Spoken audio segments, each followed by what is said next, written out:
The debate over abortion, while not broadly considered the top issue in the 2024 general election, remains critically among the top 3 or 4 concerns, according to polls.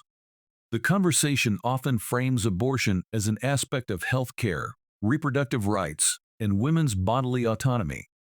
However, defining these reproductive rights requires careful analysis. Do they truly exist? And if so, what do they encompass? To understand reproductive rights, it's crucial to recognize that rights imply the freedom to choose whether to exercise them. In this context, a person cannot be forced to engage in behavior against their rights. For instance, a woman who becomes pregnant due to sexual assault experiences a violation of her rights to bodily autonomy and reproductive consent. Since she did not willingly consent to the sexual act or to the resulting pregnancy, her situation becomes an exceptional case where the right to choose an abortion is upheld. This perspective is largely accepted in discussions around abortion exceptions for rape. The debate then shifts to the nature of life, its origins, and who, if anyone, holds control over its creation. As it stands, humans do not create life in a precise, intentional way. Sexual reproduction is not a guarantee of conception. It's a probabilistic process rather than an act of calculated precision. Sperm and eggs may meet and fertilize, but this result is more akin to winning a lottery than to the deliberate work of a technician. Therefore, life's conception is often perceived as an act of chance, or in some views, a miracle, whether attributed to God, nature, or random probability. This viewpoint challenges the idea that men or women create life.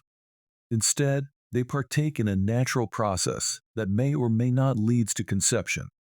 Our sexual acts are not executed with the technical skill to predictably produce life. They increase the likelihood, but the outcome remains beyond human control.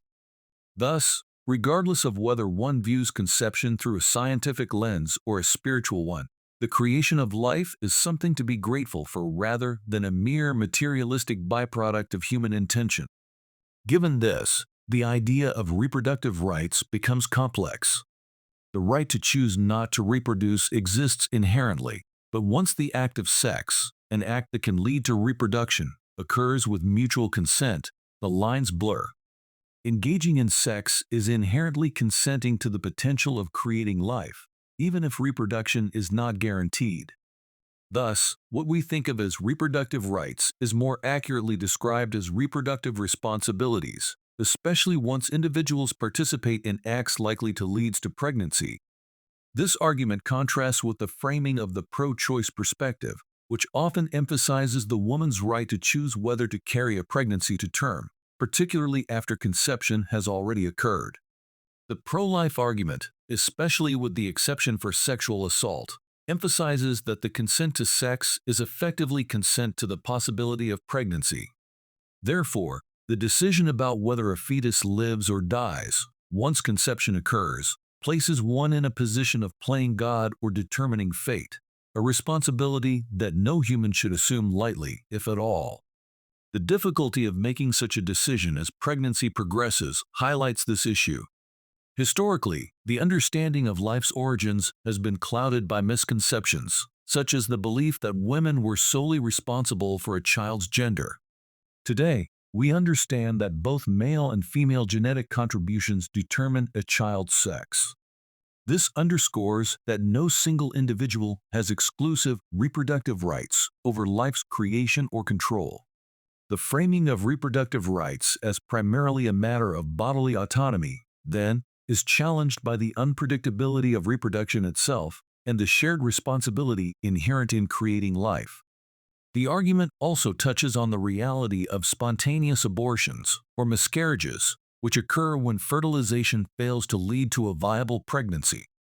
This phenomenon complicates the religious assertion that every conception is an act of divine will.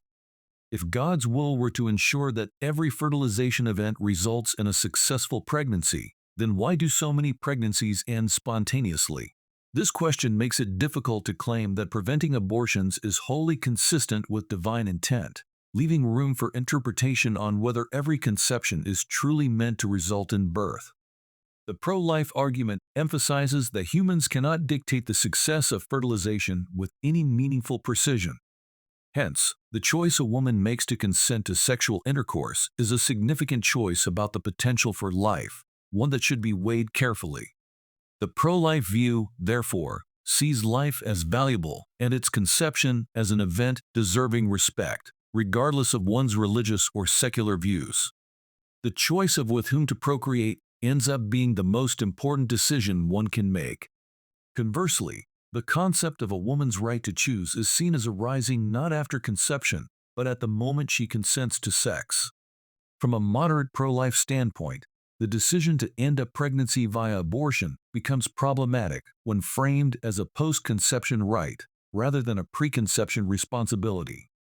Exceptions exist for cases of sexual assault, where consent is absent, but in consensual sexual relations, both parties are seen as accepting the possibility of pregnancy. This viewpoint also raises an important question.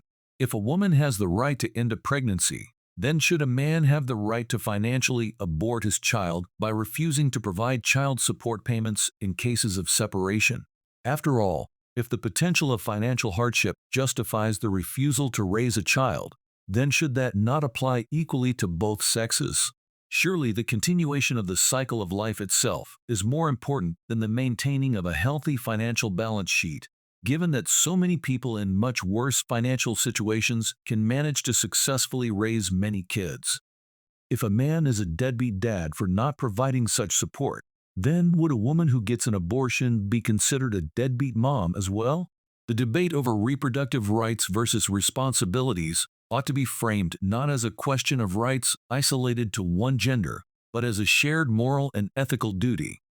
If society grants one sex the power to decide the fate of a potential life, it must address the implications for both parties involved. This entire argument hinges on the great responsibility that comes with the power over life and death. In conclusion, the moderate pro-life perspective is not absolute, but emphasizes that reproductive rights are more accurately understood as reproductive duties. Consent to sex is implicitly consent to the possibility of life, and once life is conceived, it deserves respect as an unpredictable yet miraculous event beyond human precision or intention. Exceptions for sexual assault recognize the violation of consent and uphold the woman's right to make decisions about her body in such circumstances. However, in consensual sexual relationships, the focus shifts from individual rights to shared responsibilities, framing the discourse on abortion within a broader context of gratitude for life and the gravity of the power to choose its fate.